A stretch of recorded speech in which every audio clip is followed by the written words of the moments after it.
Hello students. So now today I will discuss with you further जो preparations हमने पिछले कल मैंने जो वीडियो अपलोड किया था उसमें I discuss the preparation of carboxylic acid through acid hydrolysis of esters. जो second preparation है that is in continuation उसमें भी ester hydrolysis ही है, means breakdown ester का ही होगा in the presence of water but in the base, that is it is a base catalyzed reaction. वो क्या था, वो in the presence of acid था and this is in the presence of a base OH जिसको बोल रहे हैं. OH कहाँ से आएगा, कोई भी बेस लेंगे, जैसे हम पोटेशियम हाइड्रोक्साइड ले लें, सोडियम हाइड्रोक्साइड ले लें, so that will act as a base and that will cleave down the bond between the carbon and oxygen. ये वाला एस्टर का ये बॉन्ड जो है वो टूटेगा, कार्बन और ऑक्सीजन के बीच में एस्टर का बॉन्ड टूट के एक कार्बोक्सिलेट आयन बनना है and then water it is formed. So इस रिएक्शन का दूसरा नाम क्या है, सेपोनिफिकेशन. इसको सेपोनिफिकेशन भी बोलते हैं कि जो एस्टर्स हैं वो क्लीव डाउन होते हैं in the presence of bases and this reaction it is known as saponification. जब बहुत ज्यादा एस्टर में जैसे काफी बड़े बड़े अल्काइल चेन्स होते हैं तो अल्टीमेटली दे एंड अप, ये जो बनता है that is soaps are formed. तो जो सोप्स बनते हैं इसीलिए इसको हम सेपोनिफिकेशन भी बोलते हैं. अब क्या है, यू कैन सी दूसरा, if you compare this reaction with the previous one, तो वहां पे एरो हेड पे मैंने रिवर्सिबिलिटी का साइन लगाया था, दैट इज द इक्विलिब्रियम. कि वो रिएक्शन में अगर थोड़ा सा इक्विलिब्रियम डिस्टर्ब होता है then that reaction will get back to the ester and the water which was taken. इस केस में you can see reaction forward direction में ही जा रही है, it is not going into the backward direction. मतलब जब भी आप एस्टर लेंगे and if it is base catalysed reaction it will end up into the carboxylate ion. It is not water but it will be the alcohols which are formed. I am so sorry. It will be R prime OH. This alcohol will be formed when it is a base catalyzed reaction. And this reaction it is irreversible in nature. वो reversible था, this reaction it is irreversible in nature. ये 30 points are to be noted down कि ये एक number का question जो है इसका पूछा जा सकता है. Then before I start with it, एक और चीज है, उसमें हम जो एसिड कैटलाइज्ड रिएक्शन में वाटर को हम एक्सेस में ले रहे थे and there we were saying that ये जो प्रोटोन है which is coming from the acid that is acting as a catalyst. But यहाँ पे this proton it is not this hydroxyl ion it is not acting as an catalyst, rather it is taking part in the reaction. आप यहाँ देखें तो ये reaction का एक part है hydroxide ion and due to this it is not a catalyst but it is a reactant. So this is the second difference from the acid hydrolysis of ester. Then with the help of example I will explain. इसमें भी it is the same just like आपके acid hydrolysis में भी aromatic aliphatic दोनों acids भी catalyse, ऐसे esters भी catalyse होते हैं in the same manner, it is the same. जैसे for example I am taking an mixture of ester which is aromatic on one side and aliphatic on the other side. इस तरीके के are groups लगे हैं. ये कोई ester मैंने ले लिया and it is CH2CH3 acetate ion. So ये एस्टर में ये जो बॉन्ड है, this bond it is the site of cleavage या लाइसिस. क्लीवेज और the lysis it is the same thing. It will give two products. One will be the alcohol which is ये इसका पूरा जो चेन है that will give alcohol CH3 CH2 and OH, that is ethanol will be obtained. और ये क्या बचा, carbon double bonded oxygen CH2 and a benzene ring और phenyl group. So it will be COO negative. देखो यहाँ पे neutral acid नहीं बन रहा है. This is another thing which is different from the acid hydrolysis, that the carboxylate ion it is formed and it is not the carboxylic acid which is forming in the ester hydrolysis in the presence of a base or it is known as saponification. So this is the example and इसमें then we will come to the mechanism. और ये बहुत important है कि ester hydrolysis in base it is also known as saponification. So यहाँ ester hydrolysis in base, ये मैं लिखना बिगिनिंग में भूल गई हूँ. इसका जो टाइटल होगा it will be like this, ester hydrolysis in base. It will not be in acid and आगे इसको आपने दूसरा नाम क्या है इसका, सेपोनिफिकेशन. सो क्वेश्चन दोनों ही फॉर्म में वो आ सकता है. Then will be the mechanism of this reaction, but before mechanism इसको थोड़ा सा brief करूंगी कि this reaction evidences in support of the mechanism and ये reaction कौन से kinetics follow करता है. So जो reaction kinetics हैं, that is SN2 reaction mechanism. SN2 reaction mechanism, if you remember the chemical kinetics, तो केमिकल काइनेटिक्स में SN2 reactions क्या होती हैं, या इवन आपने अभी लास्ट ईयर ही शायद जहां अल्काइल हैलाइड्स वगैरह किए होंगे वहां nucleophilic substitution reactions you have done. तो SN2 रिएक्शन जो होता है, it stands for what, that S it is substitution, N is nucleophile and 2 is the bimolecular. Means जो रेट डिटर्मिनिंग स्टेप है उसमें दो मॉलिक्यूल्स इन्वॉल्व हैं. वो कौन से दो मॉलिक्यूल्स होंगे? One will be ester and the another will be hydroxide ion which is involve. तो अगर इस तरीके का ये एस्टर हाइड्रोलाइसिस होता है, ये जस्ट एजम्पशन है, हम ये एज्यूम कर रहे हैं कि SN2 रिएक्शन मैकेनिज्म फॉलो हुआ हो, तो वी विल जस्ट सी कि कौन सा mechanism it is being followed here. And in this case if it is a SN2 reaction, तो SN2 reaction में both of them, this is hydroxide and this is a ester which is taking part in the reaction. इसमें क्या है, base ने abstract करना है एक electrophile, क्योंकि ये ऑलरेडी नेगेटिवली चार्ज है. जब ये इलेक्ट्रोफाइल को एब्स्ट्रैक्ट करेगा, मींस बॉन्ड कौन सा टूटेगा? ऑक्सीजन के ऊपर छोड़ के जाएगा अल्काइल ग्रुप अपना bond, and it will be broken down as R prime positive. ये कार्बोकेटाइन जनरेट होगी and then alcohols will be obtain. इस तरीके का अल्कोहल बनेगा. तो यहाँ से क्या एविडेंस में आता है प्रूफ हमारे पास, कि एविडेंस से it is proof, the proof it is that अगर if you isotopically label the oxygen, जैसे कल मैंने आपको बताया भी था कि आइसोटोपिक लेबलिंग से हमें पता चल जाता है कि ये जो ऑक्सीजन एस्टर की है वो टूट के अल्कोहल के पास जा रही है, मतलब कौन सी साइट ऑफ क्लीवेज है. तो if this oxygen it is being labelled just like acid hydrolysis, base hydrolysis में भी it will be the same, that 100% isotopically labeled oxygen will be going to the alcohol, it will not come to acid. Acid जो होंगे that will not be having any isotopically labeled oxygen. तो यहीं से it is evident कि ये जो bond है, अगर ये O18 हो तो O18 का मतलब है कि ये ROH कहाँ से बना है? वो तो ये हाइड्रोक्साइड आयन से बना. इट मीन्स O18 किसके पास रह गया? इस ग्रुप के पास रह गया. एंड जो कार्बोक्सिलेट आयन बनेगा, that carboxylate ion should carry this 18 O18. तो ऐसा तो नहीं है. एविडेंसेस में जब भी आइसोटोपिकली लेबल हम ऑक्सीजन यूज करते हैं तो we get this as a product, where whole of the product और the 100% alcohol which is obtain, जितना भी अल्कोहल बनेगा उसमें प्रोडक्ट्स में, वो सारा का सारा ही O18 लेबल्ड ऑक्सीजन का होगा. It means this reaction will not be following this particular reaction mechanism, that is the SN2 substitution reaction नहीं होगी. अब नेक्स्ट क्या है? Nucleophilic acyl substitution. दूसरी पॉसिबिलिटी क्या है कि ये कौन सी वाली सब्स्टिट्यूशन हो सकती है? एसाइल ग्रुप की सब्स्टिट्यूशन हो जाए, ऐसा कोई रिएक्शन मैकेनिज्म होगा. This rate of the reaction it is second order kinetics. ये सेकेंड ऑर्डर काइनेटिक्स फॉलो करता है, वो मैंने आपको बिगिनिंग में बताया. सेकेंड ऑर्डर काइनेटिक्स में क्या है कि वो जो हाइड्रोक्साइड है it is not acting as a catalyst, rather it is acting as a reactant. So जो रेट डिटर्मिनिंग स्टेप है उसमें दो चीजें टेक पार्ट कर रही हैं. One is ester and another is hydroxide ion, and that is why the rate of reaction it is of the order 2.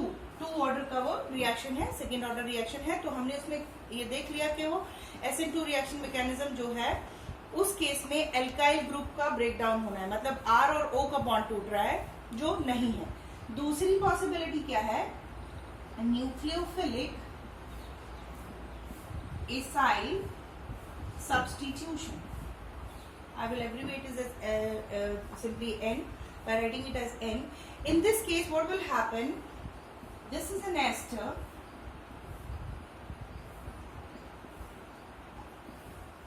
and this is acid.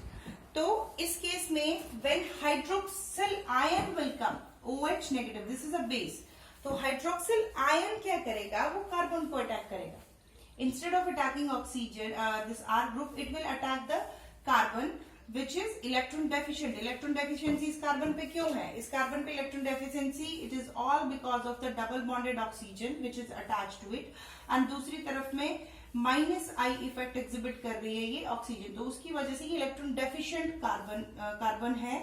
and जो base है that will be attacking this carbon. It will not abstract R group from here, rather it will be abstracting or it will be forming bond with this carbon, and in that case it will be the bond which will be cleaved down will be this one, COR.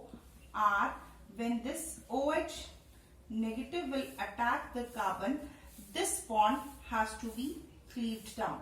So RO negative, that is alkoxide ion, will be broken down in the ester hydrolysis, whether it is acid catalyzed or it is base catalyzed.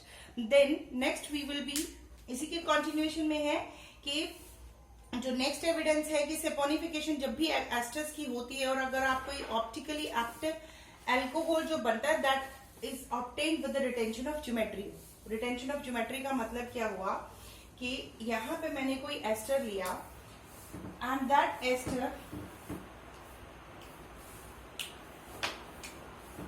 Ester suppose it is having R group which is further attached, मतलब that group it is optically active and it is attached to 3 further more groups. So this is optically active means ये जो हमने stereo isomers किए थे पिछले साल में, उसके हिसाब से ये जो कार्बन है ये कायरल कार्बन है.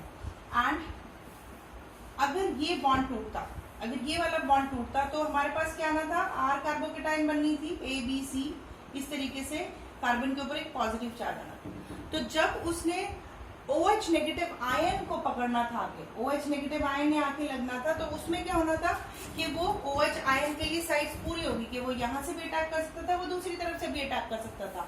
ड्यू टू दैट जो प्रोडक्ट बनता इस optically active R positive cation का वो 50-50 होना था कि एक प्लस आइसोमर बन जाना था, एक माइनस आइसोमर बन जाना था.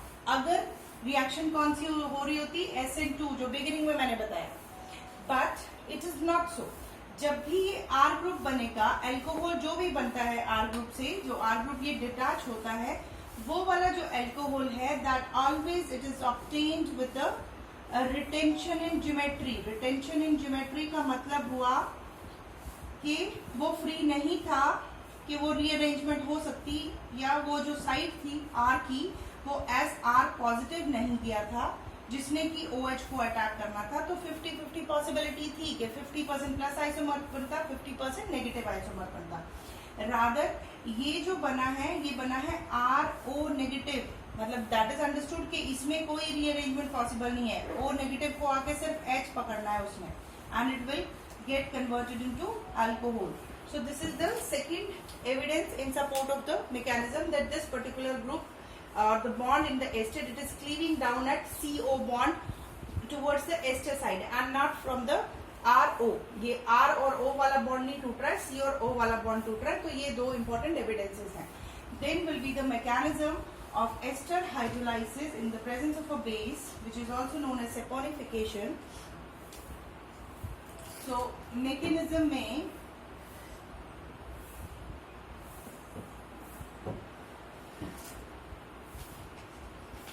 mechanism में first of all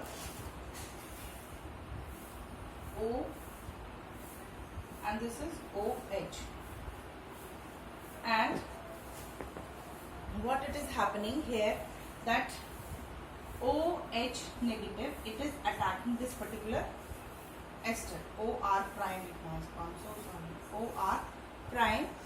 and यहाँ पे पहले स्टेप में क्या है, it is nucleophile which is coming, तो ये किसको अटैक करेगा, इस कार्बन को. और अल्टीमेटली ये जो कार्बन और ऑक्सीजन है, इस कार्बन पे 5 बॉन्ड नहीं बन जाए, उसकी वजह से जो पाई बॉन्ड है that will shift towards the oxygen atom. तो RC एक ये टेट्राहेड्रल इंटरमीडिएट बनेगा, जिस इंटरमीडिएट में एनायन कैरेक्टर होगा. Why it is anion character, क्योंकि एक ऑक्सीजन जो है उसमें उसके ऊपर नेगेटिव चार्ज है.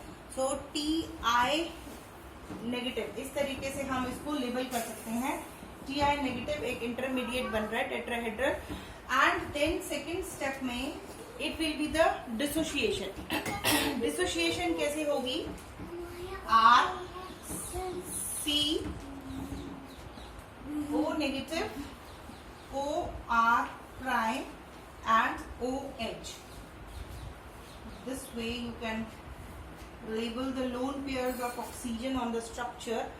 It will be a reversible process. This is slow step, जिसमें first step जो है वो slow step है, जो मैंने बताया कि ये बायोमोलिकुलर रिएक्शन मैकेनिज्म है कि फर्स्ट स्टेप में दोनों ही पार्टिसिपेट कर रहे हैं, OH नेगेटिव भी पार्टिसिपेट कर रहा है एंड ये एस्टर भी पार्टिसिपेट कर रहा है. तो इस केस में नेक्स्ट स्टेप में क्या होगा, ये जो इसमें ऑक्सीजन ने नेगेटिव चार्ज खींच लिया था, that will be given back to the carbon and due to this ये जो OR बॉन्ड है वो निकल जाएगा as OR negative. And at a time दो ही बॉन्ड्स मूव करने हैं, ये आपने बार बार रिपीट कर रही हूँ, इसको ध्यान में रखना है. बाकी स्ट्रक्चर आप you will write down as such, उसको नहीं you will be disturbing and it will be the loss of alkoxide ion. Then third step में ये जो हमारे पास एल्कोक्साइड आयन उसमें बन रहा है, that alkoxide ion will be abstracting a hydrogen, that is a proton, from the water molecule which is as a solvent or which is acting as a solvent. वो भी ये दूसरा स्टेप भी reversible होगा. H will be taken up by alkoxide ion and it will be left out as OH negative. So R prime OH will be formed, which is alcohol, which is obtained, and साथ में OH negative will be obtained. So this is the third step. And the last step will be ये जो OH negative बना, ये OH negative, that will be in the last step. This OH negative will be abstracting H from the acid which is formed in this step. I have erased this step and I must rewrite it.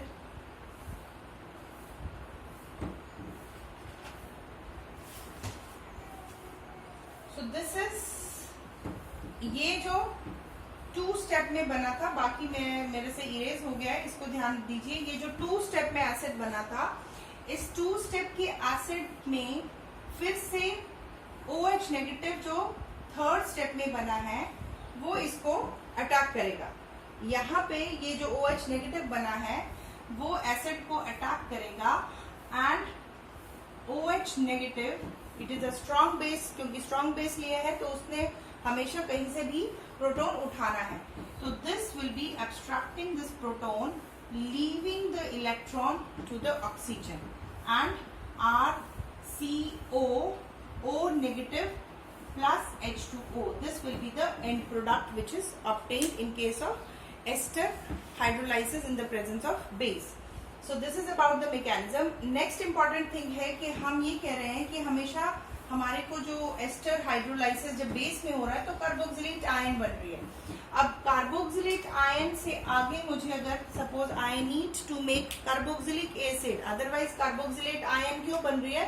Because it is more resonance stabilized in comparison to the acid from which it is formed. But when you treat it with any acid, let it be मैंने इसको H2SO4 से treat किया, then I can get the respective acid OH.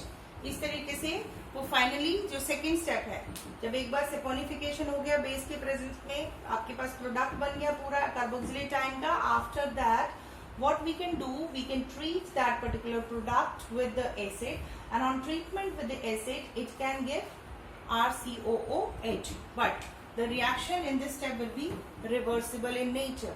क्योंकि this is acid, so it will not be, I was misconfused with the esters. So this will be giving you acid. So this is all about the saponification or the ester hydrolysis in the presence of base. Then the next preparation we will be discussing is the HBZ reaction. HBZ reaction important है इसलिए क्योंकि ये naming reaction है, and for 3 marks this reaction can be asked. So इसका नाम है Hell-Bollard, जो इसका फुल फॉर्म है after the name of scientist who did this reaction, Hell-Bollard-Zelensky reaction. So इसमें क्या है, इस रिएक्शन में होता क्या है, हैलोजिनेशन होता है of the alpha hydrogen, halogenation of alpha, sorry not hydrogen, alpha carbon.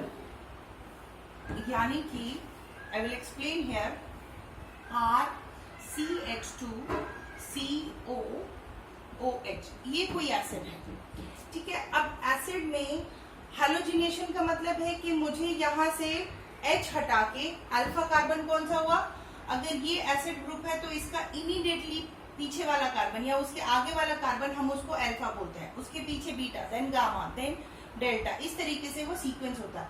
तो जो भी फंक्शनल ग्रुप है उसके साथ में जो पहला कार्बन होगा उस पहले कार्बन को हम लेबल करते हैं as alpha carbon. And alpha carbon पे हैलोजिनेशन होने का मीनिंग है कि इफ यू ट्रीट दिस, यहाँ पर रिएक्शन कंडीशंस दिए हैं कि PBr3 के प्रेजेंस में further if you treat it with water, तो ये जो अल्फा हाइड्रोजन है that gets replaced with the base hydrogen and alpha halogenated product of carboxylic acid is formed, जैसे alpha halogenated carboxylic acid will be formed. अब actually में क्या है कि अगर इफ यू सी कि नॉर्मली हम इस कार्बन को, अल्फा कार्बन को हैलोजिनेट करना चाहें तो that is not possible. Why it is not possible? हो क्या रहा है, सब्स्टिट्यूशन में hydrogen it is going out and hydrogen की जगह पे वी आर गेटिंग H या X it is getting attached. X is chlorine, bromine, fluorine और iodine, anything is there. But यहाँ पे you see that carboxylic acid जो होते हैं उसका ये जो हाइड्रोजन है that is more prone to the cleavage instead of any other hydrogen. इस कार्बोक्सिलिक ग्रुप के साथ में इमीडिएटली जो ऑक्सीजन पे हाइड्रोजन लगा है, कोई भी अटैकिंग एजेंट है वो इसको निकालेगा सबसे पहले, यहाँ से कहीं से नहीं निकालेगा। तो उसकी वजह से रिलक्टेंसी है, it is not possible to substitute at alpha position पे कोई भी ग्रुप लगाना, it is not possible. But HVZ they discovered कि अगर ये रिएक्शन PBr3 की प्रेजेंस में या फिर in the presence of red phosphorus, अगर इस रिएक्शन को किया जाए, रेड फॉस्फोरस और हैलोजन का मिक्सचर लिया जाए, एंड मोस्टली जो इसकी हैलोजिनेशन होती है that is bromination, it is carried out, तो we get alpha halogenated product and this reaction it is known as HVZ। HVZ reaction मतलब halogenation of alpha carbon atom of carboxylic acid. Keep this in mind, ये कोई synthesis नहीं है, हमें alpha carbon atom पे alpha halogenated carboxylic acid जो है वो प्रिपेयर करने हैं, तो उसको हम HVZ रिएक्शन बोल रहे हैं। इसमें आई हैव ब्रीफ्ड यू कि रिएक्शन है क्या, then will be the steps which are involved in HVZ reaction. तो इसमें फर्स्ट स्टेप में what will happen that 2 phosphorus and 3 molecule of any halogen, मैंने इसको X2 लिखा। हैलोजन में most of the time it will be इधर chlorine और it is bromine, and ज्यादा ब्रोमीन के चांसेस होते हैं हैलोजिनेशन के। It will be giving 2PX3। Now this 2PX3 what will happen, RCH2COOH। तो पहले स्टेप में अब ये क्या है कि आप हैलोजिनेशन अल्फा कार्बन का कार्बोक्सिलिक एसिड का नहीं कर सकते, तो जब हम अल्फा कार्बन का नहीं कर सकते तो फिर कैसे बनेगा alpha halogenated carboxylic acid? That will be proceeding through the acyl carboxylic acid, that is acyl derivative जो होते हैं कार्बोक्सिलिक एसिड के, एसाइल हैलाइड्स, वहां से ये रिएक्शन फर्दर प्रोसीड होना है। तो फर्स्ट स्टेप में there will be formation of RCH2CO, ये OH ग्रुप जो है that will be replaced with a X। तो दिस इज हैलो या एसाइल हैलाइड्स। एसाइल हैलाइड्स में यहाँ पे it can be chloride, it can be bromide. Further next step में which is a reversible step, यहाँ पे आके हैलोजन का फ्रेश मॉलिक्यूल इस ग्रुप को अटैक करता है, not other but the acyl carbon. Acyl carbon को अटैक करेगा and not the carboxylic acid carbon, मतलब वो इसको अटैक नहीं कर सकता है, इससे पहले ये बनना है, एसाइल ग्रुप लगेगा तब फिर फर्दर हैलोजन का अटैक होगा अल्फा पोजीशन पे। तो अल्फा पोजीशन पे कैसे अटैक होगा that now we will see. ये जो चीज है that can exist in enolic form as well. अगर इस हाइड्रोजन को जो CH2 था अल्फा हाइड्रोजन, एक हाइड्रोजन मैंने खोल के लिख दिया, तो in the next step what can be possible कि ये bond between carbon and hydrogen it moves between the 2 carbon atoms and oxygen और कार्बन का बॉन्ड जो पूरा ऑक्सीजन पे चला जाए। As a result this hydrogen will shift to this, जिसको हम इनोलिक फॉर्म बोलते हैं। तो इनोलिक फॉर्म में ये इस तरीके से एग्जिस्ट करेगा कार्बन OH एंड X, इस फॉर्म में इट विल बी एग्जिस्टिंग।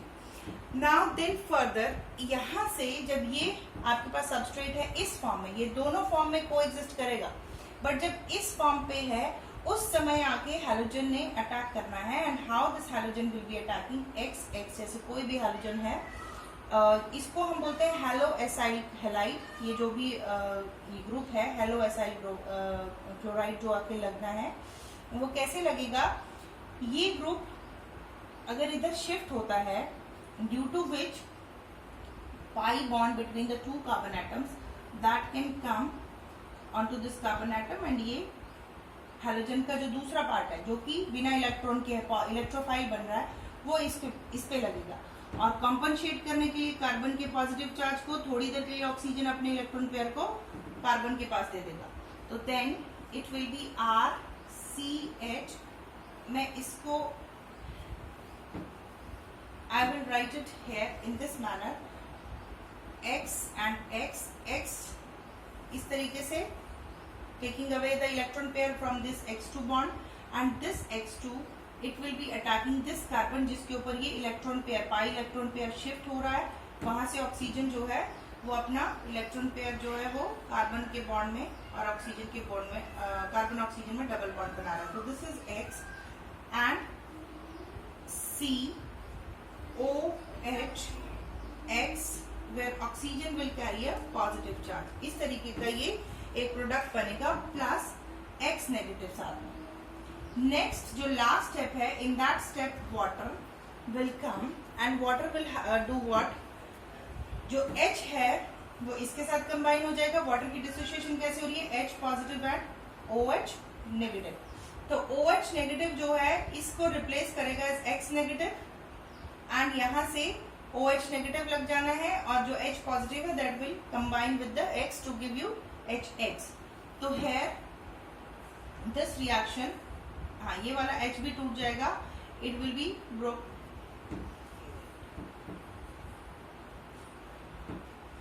इस तरीके से ज्यादा इलाबोरेटेड फॉर्म में लिख रही हूँ। ये bond between the hydrogen and oxygen will be going in between the over to the oxygen, it is lost out as H positive, HX बन जाएगा, X नेगेटिव ये वाला एंड ये HX बन गया। साइमल्टेनियसली वाटर की प्रेजेंस में जो OH है that will combine with this carbon, and जो X है that can combine with the H positive of water to give you another HX molecule. So the resultant और the resulting product will be CHX and COOH will be the alpha halogenated carboxylic acid, alpha halogenated carboxylic acid। So this is the reaction, I hope it is visible। अब ये चीज आपको अच्छे से clear हो गया, मतलब ये कुछ नहीं है, I will repeat once again. ये कार्बोक्सिलिक एसिड है, यहाँ पे डायरेक्टली हैलोजन अल्फा पोजीशन पे आके या अल्फा कार्बन पे आके नहीं लगेगा। तो सबसे पहले PBr3 या PCl3 और इन जनरल PX3 की प्रेजेंस में एसाइल डेरिवेटिव बनेगा कार्बोक्सिलिक एसिड का। इस कार्बोक्सिलिक एसिड का OH ग्रुप निकल के X ग्रुप लगना है, और वो दो रेजोनेटिंग फॉर्म्स में एग्जिस्ट करता है। वो दो रेजोनेटिंग फॉर्म्स ये हैं। आफ्टर दैट जो X2 मॉलिक्यूल है या जो भी हैलोजन का मॉलिक्यूल है वो आके इस मॉलिक्यूल को अटैक करेगा। वो एरोहेड्स मैंने मेंशन कर दिए हैं किस तरीके से अटैक करना है। And then further on treatment with water you will get the alpha halogenated products, और उसमें भी I have told you how these will be cleaved down। इस तरीके से ये निकलेंगे X नेगेटिव और यहाँ से ये OH नेगेटिव कंबाइन करें। This can be written in this manner। So this is about the carboxylic acids। Then next में जब next time whenever I will upload the video lectures, I will be discussing the carboxylic acid derivatives। Thank you very much।